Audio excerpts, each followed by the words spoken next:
మీకు ఎంత వెళ్ళాలనిపించినా సరే ఈ 5 చోట్లకి అస్సలు వెళ్ళకండి. థర్డ్ వన్ ఇంకా ఇంపార్టెంట్, అస్సలు మిస్ అవ్వకండి. అందులో నెంబర్ 1, నీ ఎదుగుదలను చూసి కుళ్ళుకొని నువ్వు మునుపట్లలో చాలా మారిపోయావు అని మాట్లాడే ఫ్రెండ్స్ సర్కిల్ ఉన్న చోట దగ్గర అస్సలు వెళ్ళకండి. వాళ్ళు ఫ్రెండ్స్ కాదు, అవకాశం చూసుకొని నీ మీద విషం కక్కే పాములు లాంటి వాళ్ళు. నెంబర్ 2, ఏ ఇంటి పిల్లలైతే మీకు రెస్పెక్ట్ ఇవ్వరో, మిమ్మల్ని విలువ తక్కువగా మాట్లాడతారో వాళ్ళ ఇంటికి అస్సలు వెళ్ళకండి. ఎందుకంటే వాళ్ళ ఇంట్లో పెద్దవాళ్ళు పిల్లల ముందు మీ గురించి తక్కువగా మాట్లాడి ఉండొచ్చు. అలాంటి వారింటికి అస్సలు వెళ్ళకండి, మీ ముందు నటిస్తారు అంతే. నెంబర్ 3, మీకు రెస్పెక్ట్ లేనటువంటి డైనింగ్ టేబుల్ కాడ అస్సలు కూర్చోకండి. ఎందుకంటే మీకు తిండి కన్నా సెల్ఫ్ రెస్పెక్ట్ చాలా ముఖ్యం.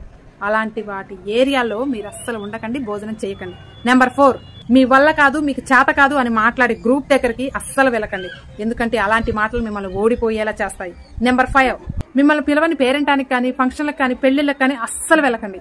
ఎందుకంటే అక్కడ మీకు 1% కూడా వాల్యూ ఉండదు. చావటానికైనా సిద్ధమే, కానీ అలాంటి వాటి దగ్గరికి అస్సలు వెళ్ళకండి. మీ ఆత్మాభిమానాన్ని పోగొట్టుకోకండి. మీకు ఈ పాయింట్స్ అన్ని కూడా కరెక్ట్ అని అనిపిస్తే కామెంట్ సెక్షన్ లో ఎస్ అని కామెంట్ చేయండి.